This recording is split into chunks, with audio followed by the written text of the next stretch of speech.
The following is a special presentation of Tony Curry Radio.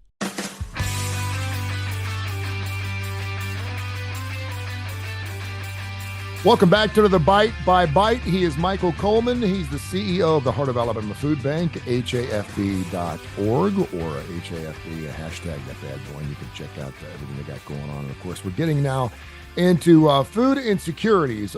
Pretty broad there. What are the root causes of that? What are the effects of it? What exactly is food insecurity, Michael? Well, there's a technical definition where the USDA defines it basically as a lack of consistent access to good and fresh, nutritious food. And what we have in the area that we serve out across our 35 counties is the vast majority of it is rural. And so you have people in all pockets. You just drive through the rural communities, and about over 60% of America is rural. And you're driving through and you just see little small communities. It could be 300, it could be 1,500. There's so many little pockets, and you'll drive for another 8 miles and run into some more houses. I mean, that's just a common thing down here. And so the challenge is you're not going to get a large grocery store to come in, typically outside of a city, a certain population.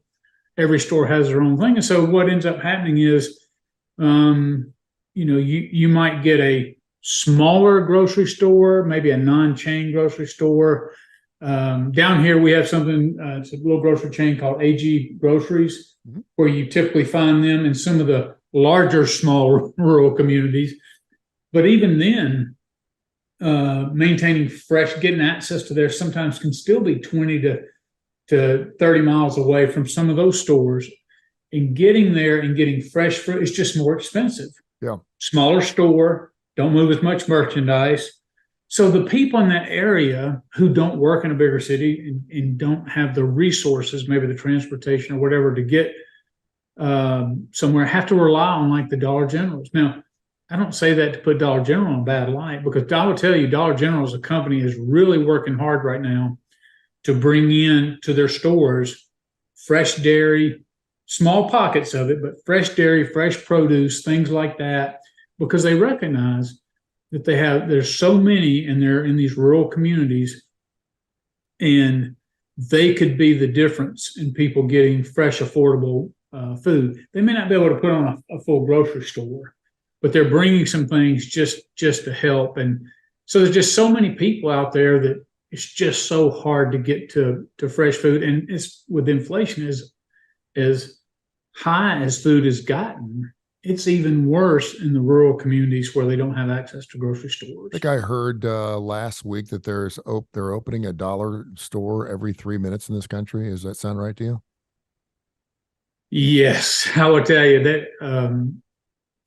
And they're taking on more and more of the burden. I mean, right now there's 44 million Americans that live in food insecure states, and not states like the United States, but in a state of food insecurity. And if you think about it just for a second, this is one of the effects of it. A child who doesn't have access to fresh produce is going to eat way more processed food, and all the stuff that comes with processed food.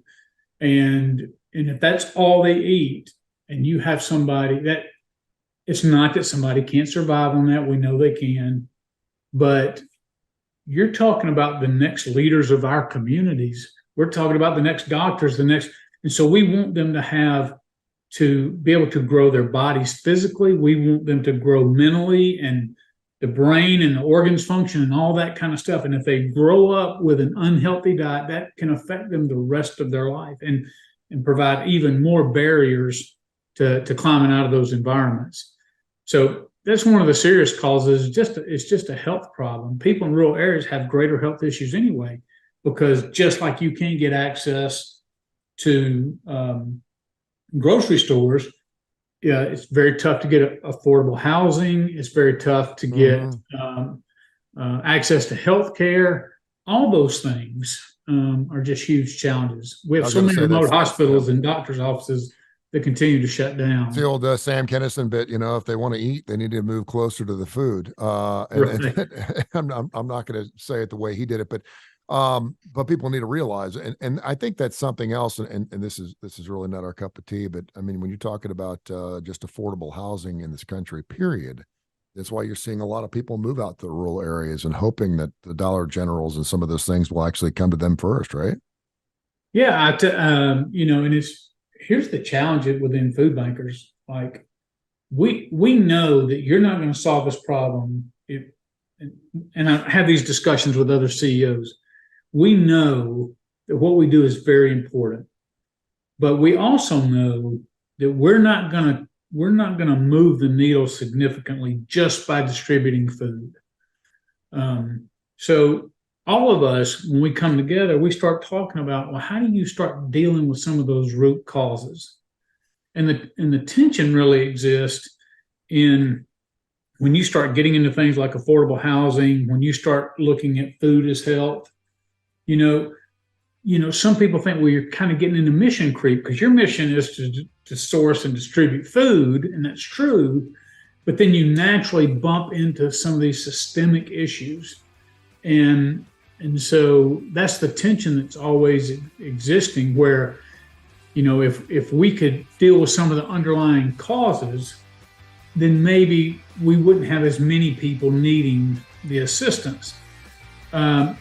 But it's so difficult when you're talking about how do you solve the problem of poverty, especially generational poverty. I've been battling this now for a decade and a half, and you can do one-on-one stuff, but as a whole, it's just incredibly challenging. HAFB.org, hashtag HAFB. This is Bite by Bite with Michael Coleman and Tony Curry on Tony Curry Radio. This has been a special presentation of Tony Curry Radio.